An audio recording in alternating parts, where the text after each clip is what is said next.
I know we're reading them as they come in, but to make us feel like we're, again, a little closer to each other, I'm gonna just popcorn read some out loud. It's so exhausting. I just can't understand. It's like walking on eggshells, non-existent, exhausting, heartbreaking, needed, delicate, stressful, ineffective. Patience, open, tiring. Vital, slow, exhausting. Frustrating, mind-boggling. Prideful, willful, ignorance.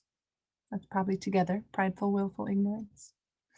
Curious, sad, confused, necessary, emotionally draining, frustrating, tiring,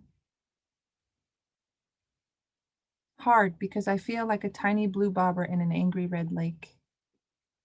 Appreciation is possible. Depressing. Mm.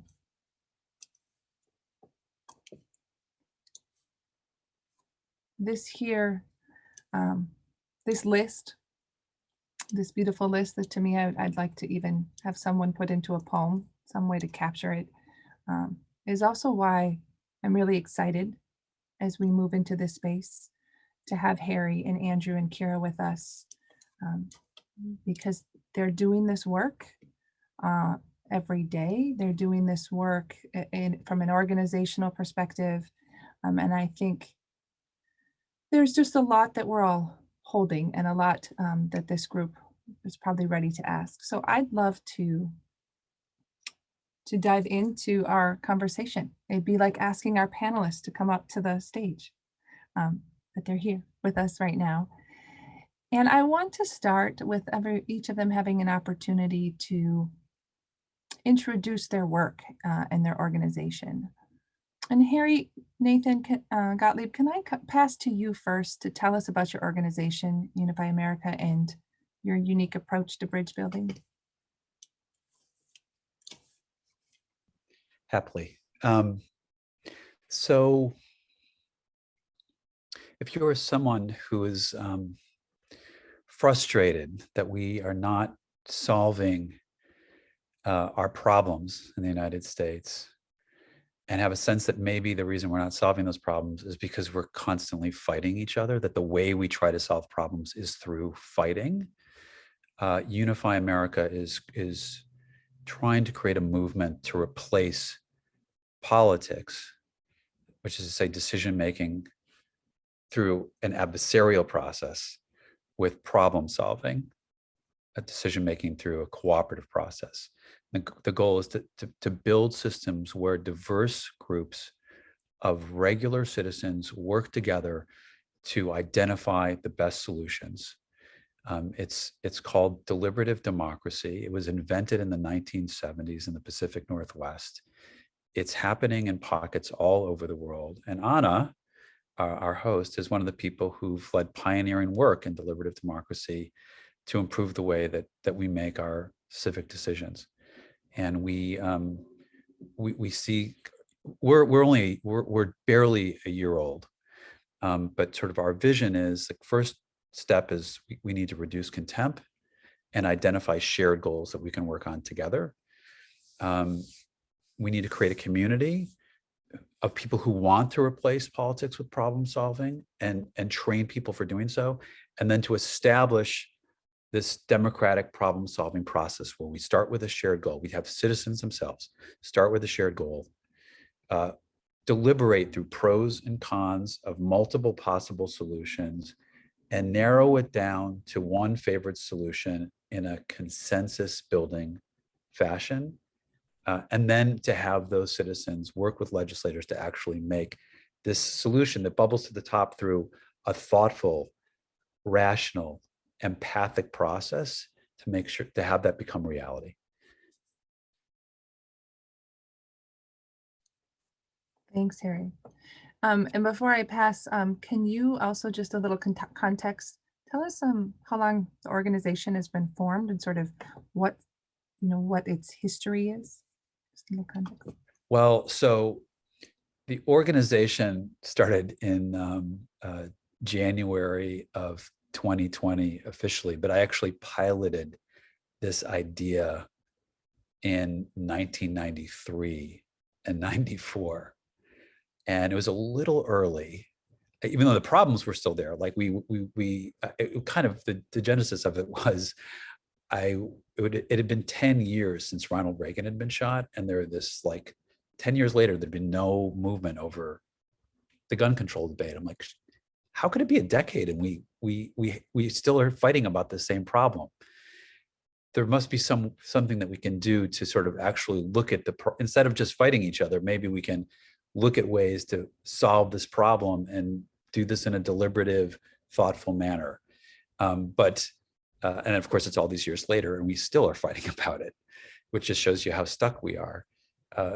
But at that time, the reason the pilot kind of needed to be put on the shelf was that the World Wide Web was 9 months old.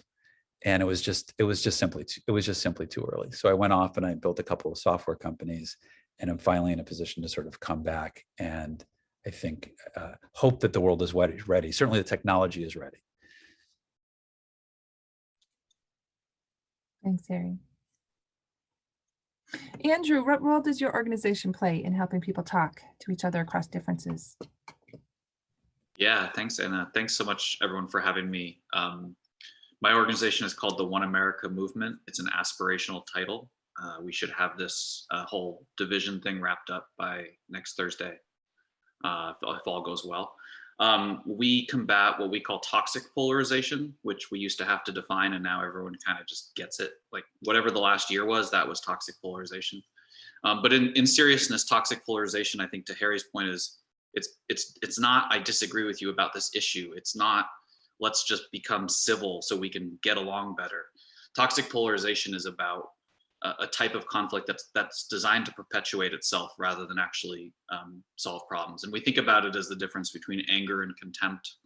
Anger says, I think that what's happening is wrong and unjust, and I'm angry about it, and I want you to be part of the solution. Contempt says, I've given up on you. You're hopeless. You're ignorant. You're beyond redemption. And so my organization is really the religious community's response to polarization. We work with everything from conservative evangelical churches to mosques and synagogues, the Southern Baptist Convention, Islamic Relief. And we do two things. We bring religious communities together across divides to do work together. So we got a lot of folks who are kind of tired of talking and tired of talking about talking. And they're like, what can we go out and do? And when you go out and do things together, you create a shared identity. I'm a Democrat, you're a Republican, but we both care about the opioid crisis and we're going to work on it together. So we have congregations doing that work. And then we also help clergy address these divisions inside their communities. So pastors come to us and they say, my congregants are being discipled by cable news and not by scripture and not by their pastor. And how can I do something about that? And we give them training on the neuroscience and social science research behind division and what's going on in their congregants' brains and how can they design things to help their congregants navigate these issues. So that's what we're doing. We're about 4 years old. We have 9 or 10 staff, and we have geographic hubs around the country where we're doing this work. And we also have online trainings and things like that that folks can get involved in. Thanks, Andrew. Kira, I would love to just open up for you what you've learned so far in your work and how people interact with each other and what your organization is doing. Sure. Yeah. Thank you so much for inviting us to participate in this. It's a great thing to be doing. Great conversation to be having. So Urban Rural Action's been around for about 3 years. I like to say I've been involved since before it began because I was working on something else with our executive director when it sort of came into being, which is exciting. And it's built on a recognition on the part of the founder of the organization and also on a lot of the people who work with us that of the similarities between what's going on in the United States right now and conflict zones around the world. And many of these people who do work with Urban Rural Action come from that background, an international conflict resolution background, in some very, very difficult conflict zones around the world. And the recognition of many of those same dynamics in our country is alarming and led to the creation of this organization. So we do what conflict resolution does everywhere in the world, which is try to teach people communication skills, conflict resolution skills, help them shift from competition to collaboration, help them understand their joint interests. And then the action piece of Urban Rural Action is very important to us. And I heard both of the other panelists mention this, but for us, joint meaningful action on common problems is sort of the nexus of everything that we do. We believe that communication is super important, and we teach people to do that better, but it leads somewhere. That's the important thing, that you need to have somewhere to go with that newfound understanding and communication. Thanks, Kara.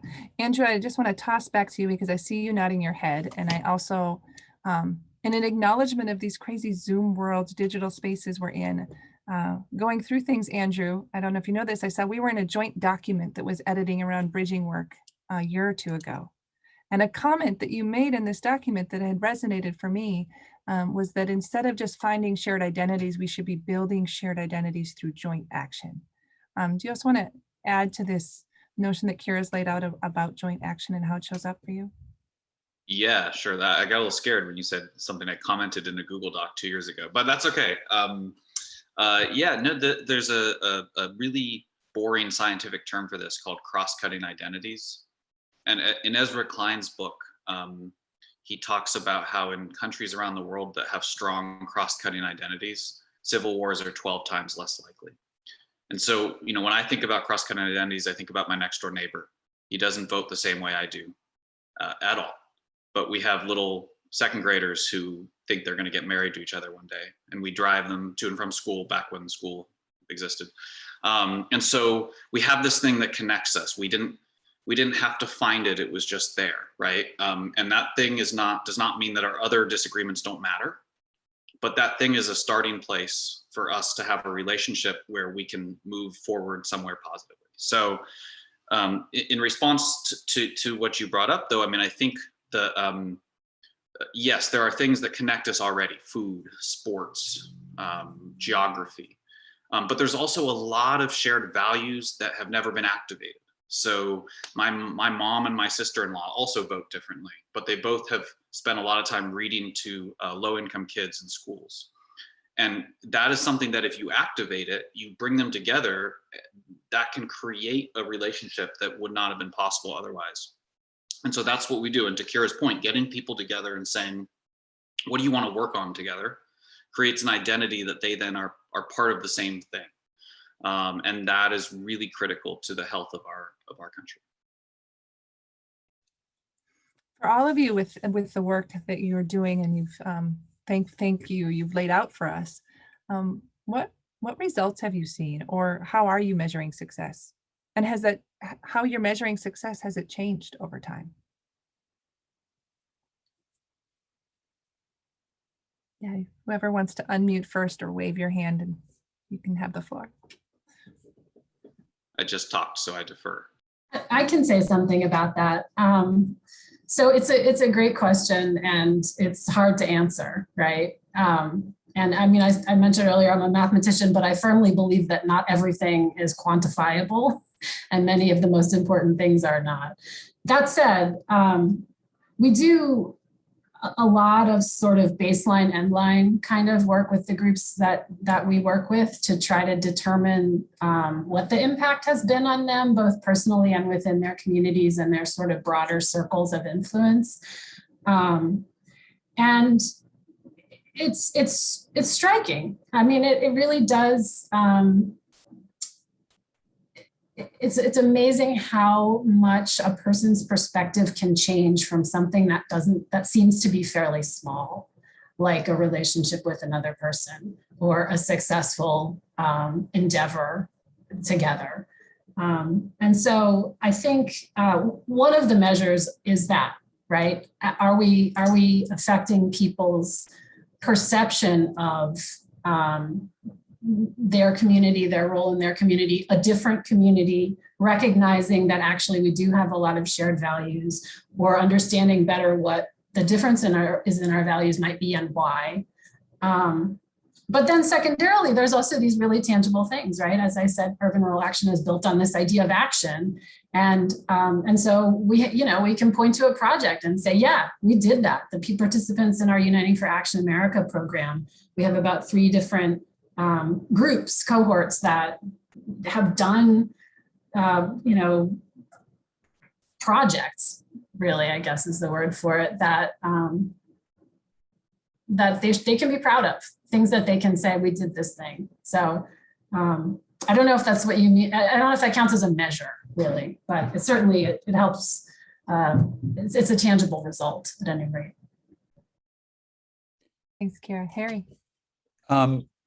We have our pilot program is one where we bring people together from sort of across the divide, whether it's a political divide or it's basically getting 2 people together who are not in the same bubble with each other, from different bubbles.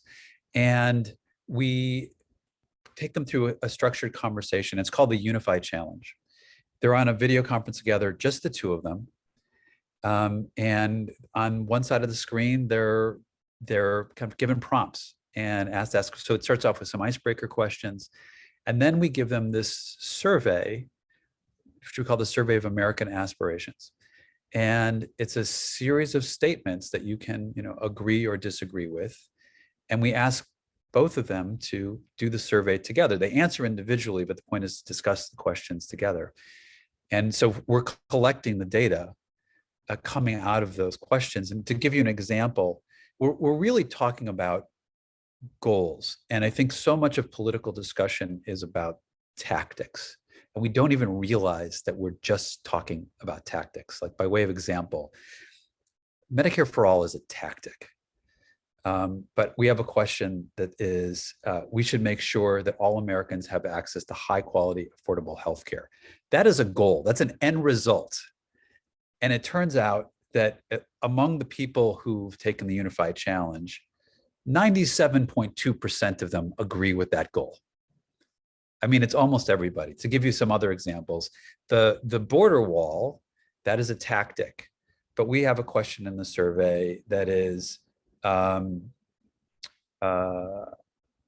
we as a nation should be able to know and determine who comes in and goes out of the United States. And just to break it down a little bit, 91.4% of people who tend to vote for Democratic candidates agreed with that, and 96% of people who tend to vote for Republican candidates agreed with that. And so it's like question after question. And in general, I mean, because we've shaped these questions to, like, we were trying to find what are the magic words that we can put together that people can agree on. People get to the end of the process of the Unified Challenge, and they're shocked that they agree on these goals together, and are also delighted because almost every time they really like each other. So it's a little hard to kind of lock down, like quantitatively, like what does that mean for someone in their life? But some of the quotes that we get when we pull them afterwards, kind of qualitatively, suggest that we've the Unified Challenge is sort of like opened, and it's created an opening. It's created an opening for people. So that's what we're doing. Thank Yeah. you. Oops, sorry. No, Andrew, go ahead. I just want to say first, I took the Unified Challenge. It's really cool. And I had a really cool partner person who is a libertarian Floridian who had green hair, and I believe was she and I were on the same page about a lot of things. But anyway, I really recommend you guys do it. It's really a cool experience. I'll just give you one measurement we use because we use neuroscience. We think neuroscience is really cool and really helpful for this stuff. One of the things we use is something called meta perceptions. So a meta perception is what you do every time you go on a first date or do a job interview. It's what do I think the other person thinks of me? And the research shows that meta perceptions are a really good proxy for actual perceptions. So if you live in a rural community and you think people in big cities look down on you, it's very likely that you don't like people in big cities, right? Like that translates. And so studies show that Democrats and Republicans by 250% overestimate how much the other side dislikes them. And when you correct a meta perception, you actually then also see an improvement in how much that person likes or feels positively towards the other group. So the last thing about meta perceptions, which is really cool, is people are less likely to lie. So if I ask you, do you like Republicans? A lot of people will be like, yeah, sure, yes, I don't want to say I don't like Republicans. But if you ask them, do you think Republicans dislike you? They're more likely to be honest. And so we use meta perceptions to gauge whether our events and our projects move people towards a healthier relationship with their fellow Americans. Very interesting. Meta perceptions. Thank you, all of you, for those measurements, those statistics, and how you see that work. Just because it's really relevant to this, I want to field a couple questions coming in specific to how you work.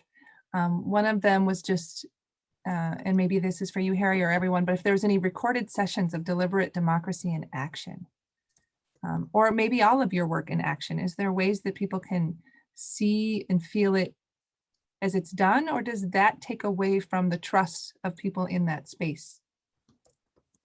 And how does that play out as the ability to share what you're doing, but let it be, personal or intimate or trustworthy when people are in either one-on-one conversations or other ways of democracy building?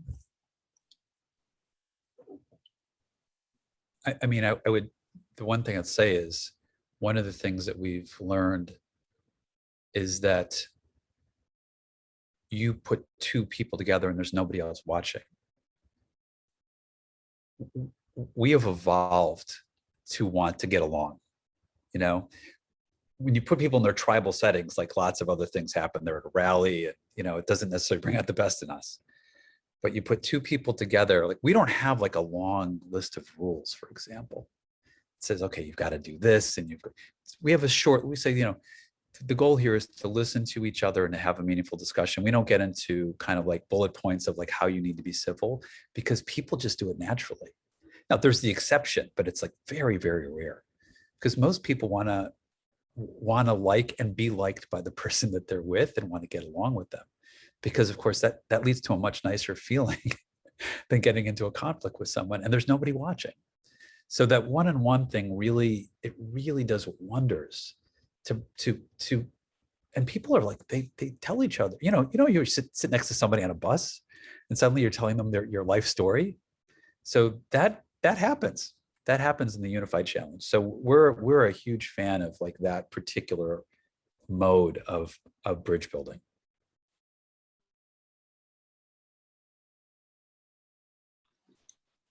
I'm happy to add to that. I think we don't put cameras in front of our folks. I mean, we've done work in places like Charlottesville, where we felt really committed to doing the work, even if nobody ever knew about it, rather than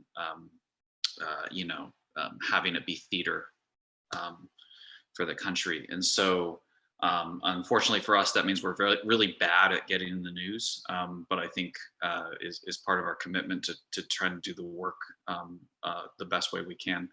And yes, you can see stuff, there's ways to see our work in action. There's public trainings that we do now as well.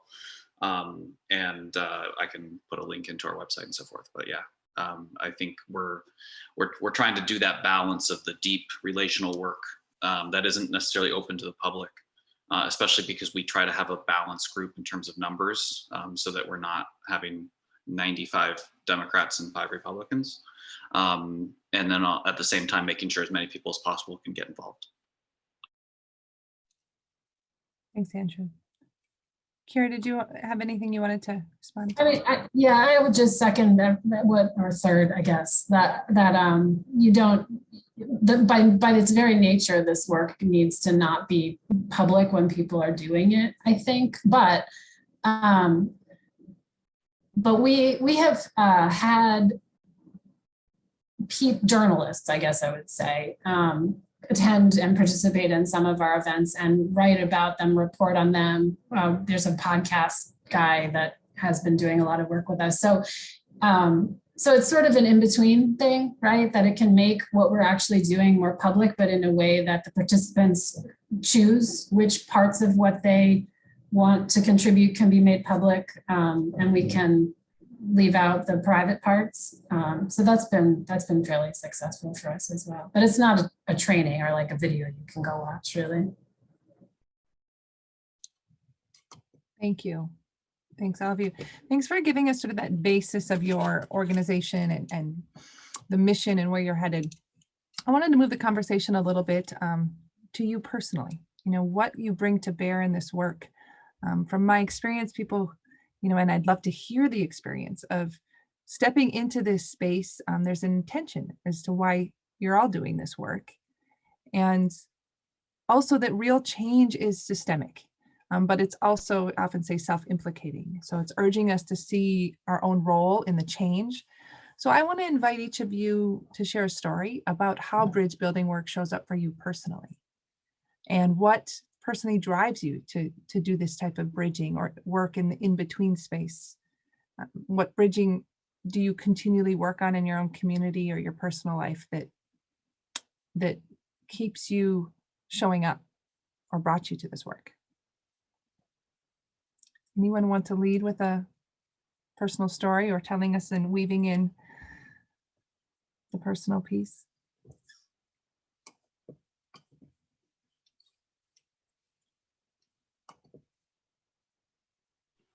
I'll break the silence for everyone's benefit. So I was raised in a secular Jewish home in Berkeley, California, which is not very, very rural. I apologize. And we were, the kids of activists who had fled organized religion and had, hung out. My dad was the only one in the 60s at the peace marches with short hair, but otherwise very, very liberal. I became a Christian in college, and most of my closest friends are evangelical Christians. I attend a non-denominational Christian church. My wife is from rural Arkansas, and her family and my family, it will shock you, do not vote the same way. And so we have these divides inside our family. We have we go to church on Sunday, and then Sunday night, sometimes we make matzo ball soup, So, and I think some of this work is recognizing that people who even my own parents or my friends or others would demonize or believe are doing destructive things are people I love. So within my own family, that's present. So that's where I'm coming from. Thanks, Andrew. Kira, do you want to share how and where you're rooted in this work? Yeah, it sounds like we had similar childhoods, Andrew, except mine was on the East Coast, and mine was in downtown Baltimore City, and so this would have been shortly after the Baltimore riots. Baltimore was an intense place to grow up. And I loved it. It's a huge part of my identity that's where I come from. But I left for college and went to a small town because many colleges are in small towns. And then I moved to the country, and I've lived on a small farm in rural Maryland for 20 years now. And so I it's because I think of that life experience, and I love living in the country, and my theater friends would say, you say and, not but, right? I realized, like many people shortly, this was thrown into very sharp relief after the 2016 election, that I know people in almost totally disjoint bubbles, but they're all in bubbles nevertheless, right? And it was so frustrating to try to talk to either one of them, right? It felt like everybody was oversimplifying in some direction or another. And usually because they were just making it up, like they had no experience with this other, what they were the thing that they were otherizing. And, as a faculty member in higher education, I've been doing this kind of thing with students for my whole career, teaching students to communicate with people that they disagree with, how to have a productive conversation and without getting angry, how to hold an idea that is anathema to you in your mind and turn it over and examine it without just rejecting it. Like I do that. I just like, and so that experience then with my friends in a totally different piece made me realize that this work needs to go beyond the classroom and beyond the university setting, that I had to get out of my ivory tower and work on this within a much, much broader context. So that's where I'm coming from. Thanks, Kira. So Kira's identifying people who are sort of like making things up and then finding that there is, looking at this, giant groups of people as the other, like those people. I think for me, I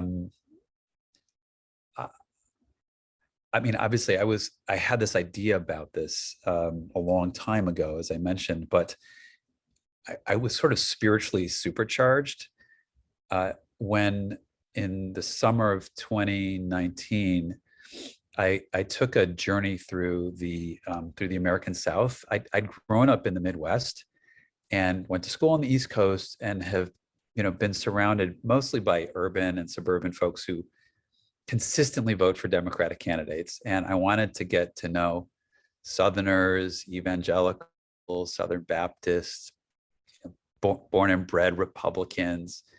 And and the purpose of the journey was to craft that survey that we use in the Unified Challenge to kind of like, is there a way of writing these statements that almost all Americans would agree on, but are really substantial, like really clearly articulate where we want to end up. And so it was an extraordinary experience. And one of the best interviews that I did on this trip was I got to interview this long haul truck driver who lived outside of North Carolina. And let's just call him Tim, because I'm not gonna spill out his real name here. So Tim's got his rig parked outside his house. He welcomed us in, and he proceeded to regale us with one conspiracy theory after another. And at one point he's like, all right, now Harry, you're gonna think this next one is crazy.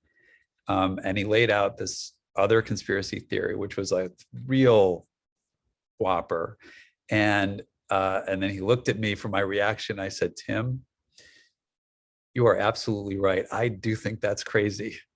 But look, it's not like I have a suitcase of evidence to prove it wrong. So it's sort of like, let's move on. I'm like, I'm not going to debate you over this, because that's not what I was there for. I wasn't there to get into a political fight. My goal was to see if we had some substantial common ground. So we went through this survey of American aspirations, and Tim answered the vast majority of those questions the same as my hyper liberal neighbor, who was a PhD and professor at Northwestern University. And what's more, I not only liked Tim, I was blown away by him and his wife. There's a stereotype of people who call themselves conservatives as if like they're all lacking in compassion, not caring about other people. And Tim and his wife, It adopted 3 children from the Philippines who are now grown up and successful adults. And when their church asked for volunteers to house women who had been victims of sex trafficking, he and his wife raised their hands and brought these 2 women into their home, one of whom had a serious drug addiction, and they knew it going into it. And so the idea of like the lack of compassion, it just seemed like an absolute joke. You actually, get to know people. And frankly, I found that kind of self-sacrifice among conservatives all over the South. So, and of course, I interviewed people, who lean left. And of course, they also defied the stereotypes once you dig into them. So, when we don't know people personally, we think of this like whole groups of people. I mean, certainly after the last election, 70 million people. And based on this very blunt instrument of a single multiple choice question when you're voting, characterize them in a particular way, and it's just wrong. And so to me, experiencing firsthand that the stereotype is incorrect, and that the cliche that we have more in common than we have more that unites us than what divides us, and you realize like very viscerally that that's true. It is really like this. It's a powerful feeling, and it gives you this sense of hope. And so I came out of that trip really supercharged. Like, this is possible. We just need to get people together with people, and as Andrew said, and give them something productive to do together to make the world better. Thank you, Harry. I think what I'm hearing is, I see Laura, I see your chat question, and I see other people too underscoring this question. So I will read it out loud, but I think it connects to this narratives and these assumptions that we have of people. So the question is, how does this work address the huge influence of false narratives? From QAnon to Breitbart to Fox, many people who may share ultimate goals believe so fervently things that are just not true. The election was stolen, the vaccine is unproven and dangerous, masks will make you sick. How can we get past that to a shared goal or action? And Andrew, I don't know if you, I don't know, Harry, you can certainly answer, but I know, Andrew, you had a response too. Yeah, sure. No, I appreciate it. Thanks, Laura, for the question. The first thing is that you don't fact your way out of it. We work with pastors who see a lot of the misinformation stuff in their churches, and if the worst tactic they can take is to stand up and do a sermon about why those things are wrong, factually, right? The best tactic they take is to talk about the process by which we filter information as Christians. How are we taught to trust or not to trust? Who are we putting our hope in? And then have personal relationships with folks to where you can have conversations with them where they know that you care about them, right? You do not shame your way out of this. You do not lecture your way out of this. There is no shortcut to the relationship. And so if we are worried about a group of people falling into misinformation, we have to empower the people who they trust to be able to have the information they need and the skills and the tactics they need to work with that community. I also want to say it's very easy to say that this is on one side or not, but I just want to point out that in a recent study, 45% of Democrats believed that if you get COVID, you have a 50% chance or higher of being hospitalized for it. And the truth is, it's between 1% and 5%. So if you are in a filter, in a news bubble, where you are only getting one perspective, you are going to believe things that are factually not true. And that is true no matter what your politics are.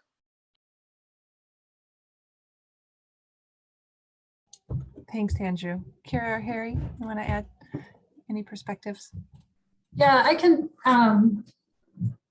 I agree with what Andrew said about not lecturing, right? That's not going to work. Let me explain to you why I'm right and you're wrong. It's not a good approach in almost anything, really. At Your Action, we build an information literacy piece as sort of identifying misinformation and disinformation into many of our programs. So it's not aimed at any particular participant or any particular point of view. It's just part of the sort of baseline assumption is if we're going to do this work, we need to all be on the same page about how we process information. And you can get your information wherever you want, but you need to have thought about, you know, how you're evaluating it. And we should have that conversation. Are we all evaluating it the same way? What do we think? How do we think we should evaluate it? So that's a really important piece of getting everyone, because at least then we all have a common vocabulary to talk about it, right? And a common set of experiences about surrounding the idea of misinformation and disinformation. And the other thing I would say, and I know, you know, this is a space where we don't say this a whole lot, but that is sometimes you can't get past that. You know, you can have the relationships and the fact that someone believes something which is false does not automatically mean that you can't connect on other things, but it may mean that you can't reach them for that one thing or that set of things. And sometimes it's important to be able to recognize that. Thanks, Kira. So the other approach is, I mean, yes, to both what Andrew and Kira said. And I think we can move the ball forward by not necessarily confronting it head on, but by going around it. And like Tim, my truck driver, my conspiracy theorist truck driver, and like I don't diminish like the danger of conspiracy theories. I think they can be very dangerous.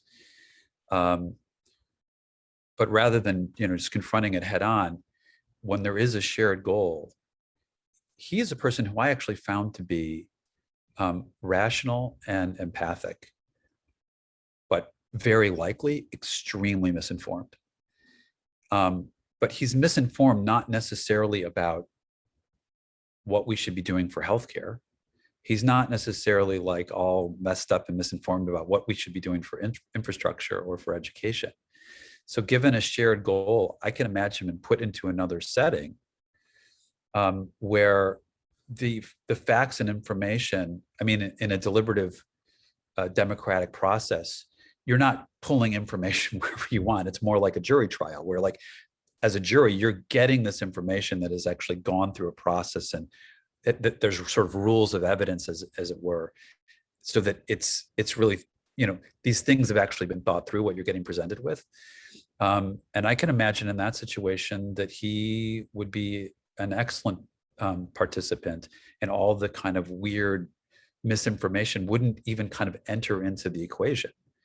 And then through that process of, wow, this is really something to actually be dealing with facts, which is to say statements supported by evidence that we can kind of like go back and look at, that there's sort of hopefully a movement in the direction of effectively like being a more skeptical citizen in general as you're looking at media, and having a clearer eye about it. So the hope is, you know, get people doing something that's the right, as opposed to attacking the wrong thing. Try getting them to do stuff that's the right thing, and maybe we'll have a better chance at overcoming all the other problems over time. Thank you, Harry and Kira. I want to, before we move on to another set of questions, I want to bring up two questions that, one that came up earlier from Kieran as we're talking about approaches. Kieran asked that he'd be interested to learn if any of you have considered indigenous practices and principles and or traditional folk or traditional peace building work. And if any of you have, please, we'd love to hear. So this is not my area of expertise in this organization, but the answer is yes, in the sense that, as I mentioned earlier, the organization was founded on a foundation, can you say that, of international peace building, which draws from cultures around the world, including in this country, I think tries to contextualize whatever it is, conflict is being addressed within the context of that that culture and that place and that history, and which could be multiple places in histories. A lot of those conflicts are, right? And so the model that UR Action uses in this country, I think, is informed by that international work and the way that those processes have evolved over time. But as I say, that's not my area of expertise. I'm sorry, I can't be more specific. Thanks, Kira. Andrew or Harry? Yeah, no, I mean, the short answer is no, but we're always wanting to learn. So, we use a lot of faith tradition knowledge, and for us, it's primarily Christian, Muslim, Jewish, but we would always be thrilled to learn about other perspectives and other traditions so we can do our work better. Ditto. Agreed. Thanks, Andrew. Thanks. Harry, thanks for the question. I want to ask one other one. Can you address the financial incentives social media and cable news organizations on both the left and the right have to capitalize upon political divisions within societies? These initiatives are inspiring, but I'm concerned the resources available to put behind these efforts pale in comparison to those others are putting into this space. Oh, Harry, go ahead. Correct. That is true. I don't know that there is any kind of silver bullet other than for us to evolve, to learn that we need to curate our information diet, that we actually need to teach our children. We need to teach ourselves to do it. We need to teach our children to do it.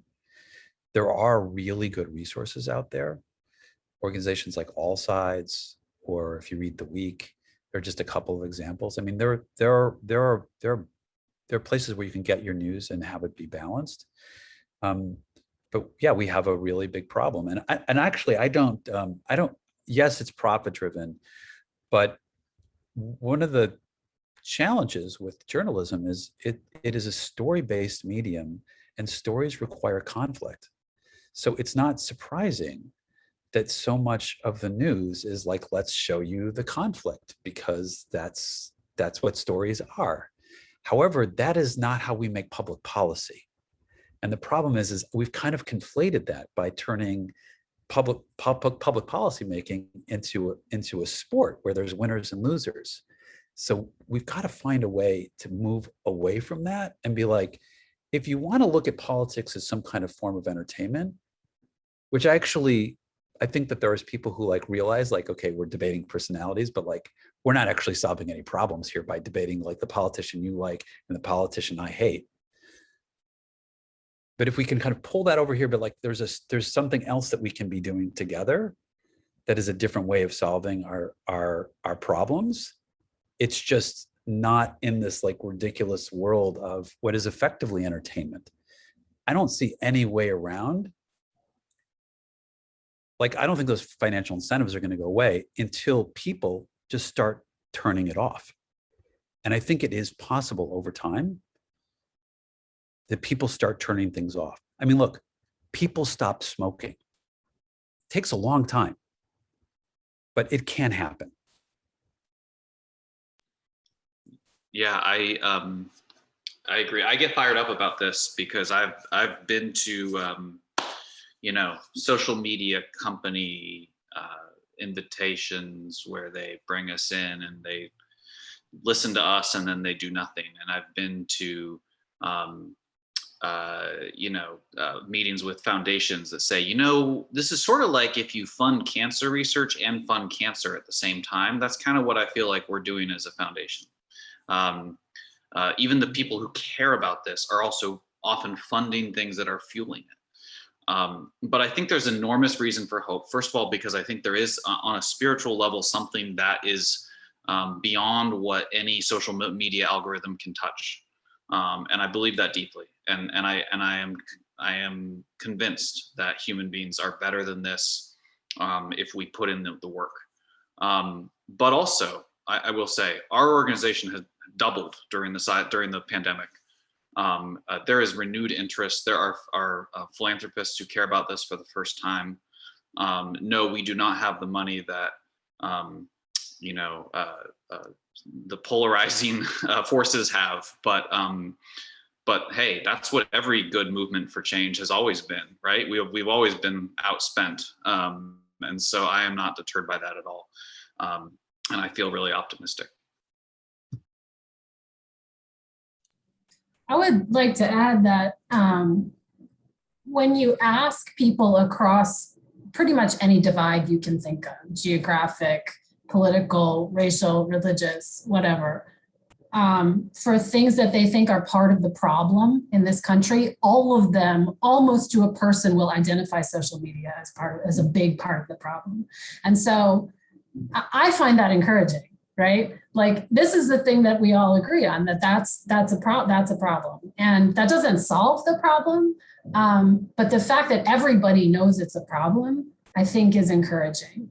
I would also say it's really new, right? I mean, it doesn't feel that way maybe, but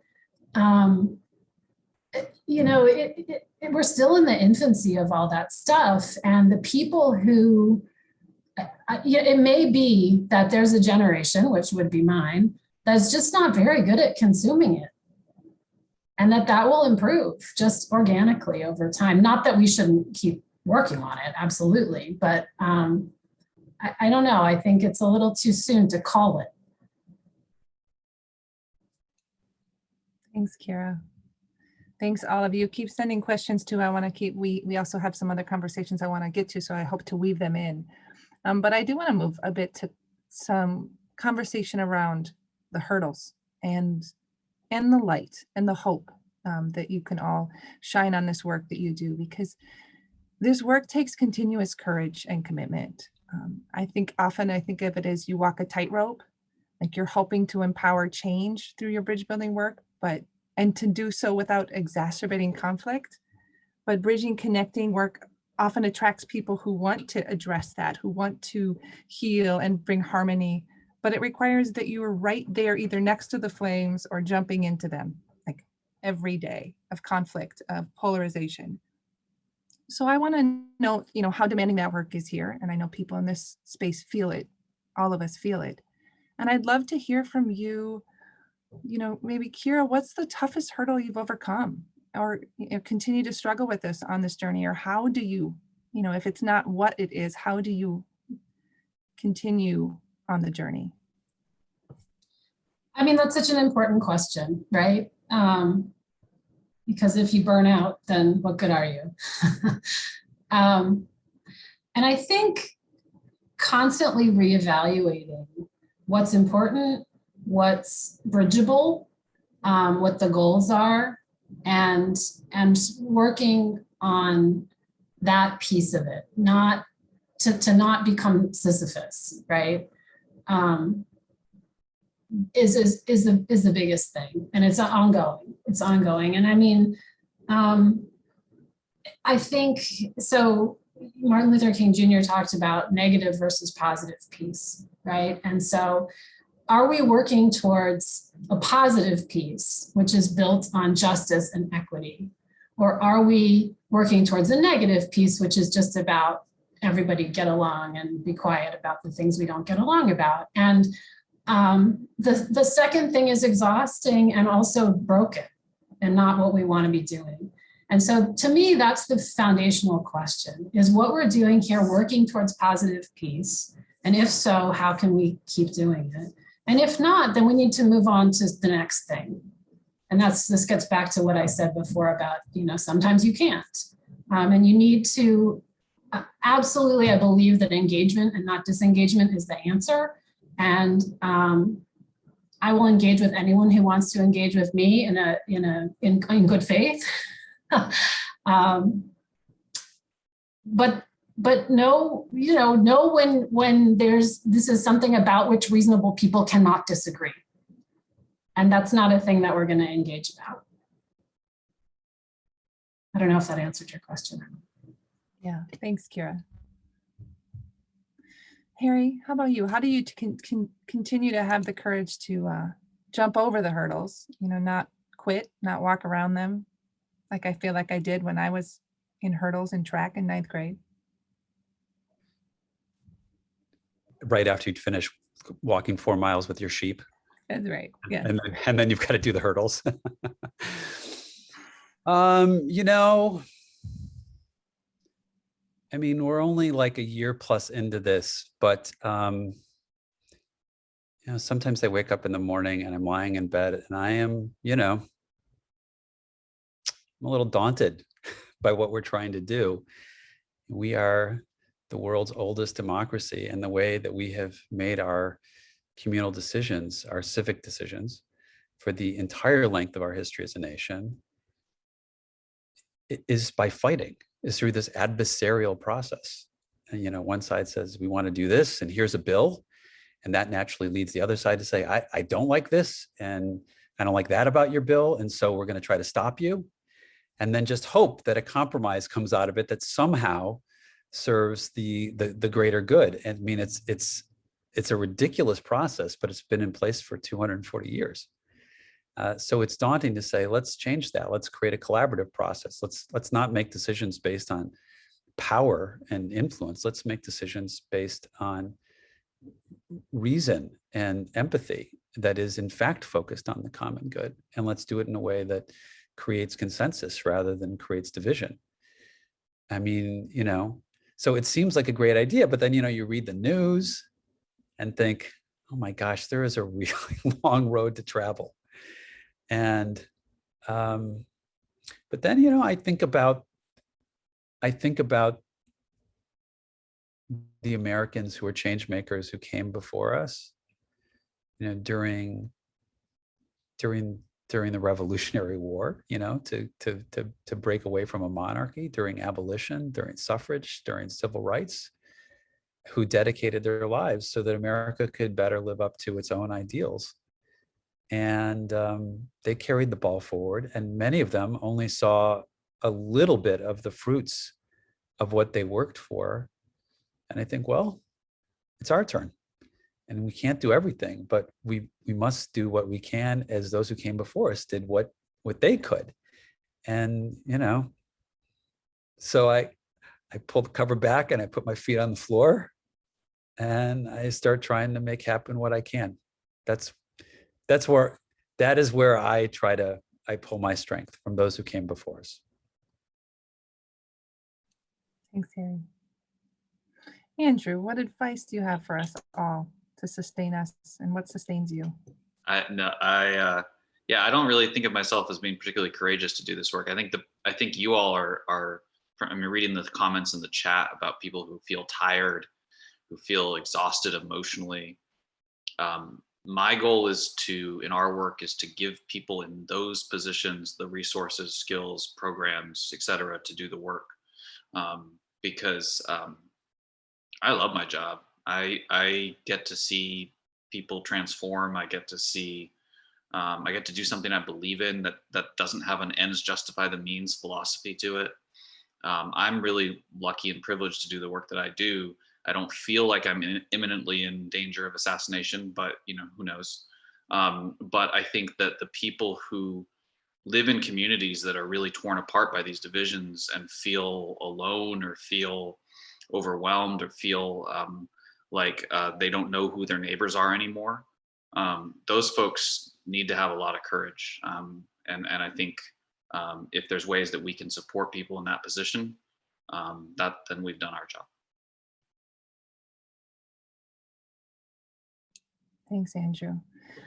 I want to go back up, and I want to apologize. I'm trying to get all the questions. We probably won't hit them all, but there was a question earlier, I think it was from Bart, about what advice you would, maybe I might have that wrong, it might have been Gary, but what advice would you give to all of us that's the question. How have you personally engaged in your own depolarization? Now, you've talked a lot about how your programs, and maybe it's just another opportunity, your own depolarization and that advice for all of us, because we all face polarization, and then we're there to try to dissipate it, but it's a struggle that we have to hold as well as try to lead on. So any advice on? If you get an answer that makes you feel totally self-satisfied, probably a warning sign, probably a reason to further explore. And also, I'll say bridge builders have their own bubble. We get a little self-righteous about how we are the only people who aren't crazy left in the country, which granted, I feel like is fair sometimes when I'm in my own family and I see both sides saying things and I'm like, I don't know. But the bridge building bubble is a problem too. And I think it's because it's not about any one group. It's human beings. When they get into a group, they end up becoming more and more extreme until they believe things that are really not healthy. So we all have to constantly fight that struggle. And I think that's important daily internal work. And honestly, if we focus on that and less about calling out other people, even if what they're doing is way worse than what we're doing, I think we can make a lot more progress. Thanks, Andrew. Kira or Harry, sort of Yeah, advice. I agree with Andrew that anyone who thinks they're not in a bubble almost certainly is. But I think you have to cultivate intellectual humility. And that's hard. And it's ongoing work. And you have to be willing to call yourself out, I think, which is also very hard. And notice when you did a thing that wasn't in line with what you, or acted in a way that wasn't in line with what you believe or want, how you want to behave, how you think that these things should play out.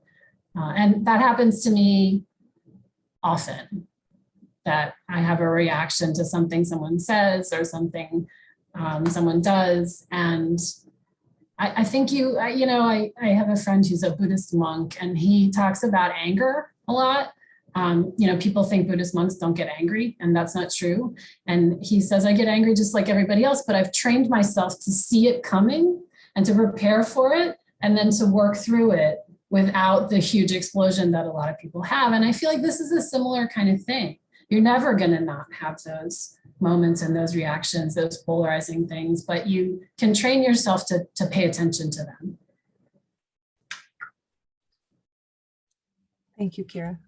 Clearly, I need to do some studying of Buddhism just as a parent, because that's actually where I would say actually my greatest challenges are. Like, I rarely have difficulty listening to other adults, but like, boy, the interactions with your own family members can be really, really, really tough. I mean, that if you want training, that's like, there's your training ground, like, getting together over a family dinner. And if you can be the kind of person that you would like to be at a family dinner, that's, you chalk up the win for that one.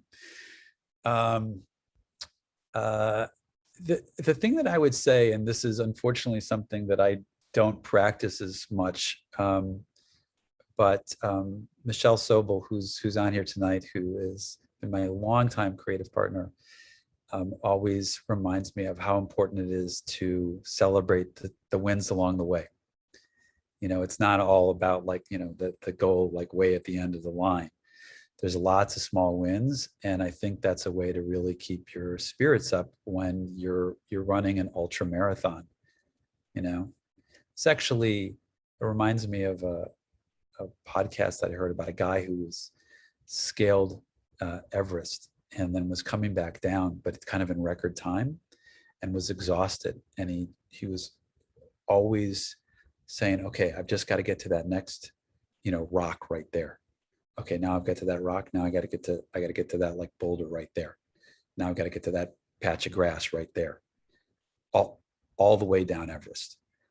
And I found that really inspiring, is that when it's tough, you'd be like, okay, look, you just got to keep moving forward. You just got to keep moving forward. So pick your short-term goal and get there, celebrate it, and then pick your next one and move on.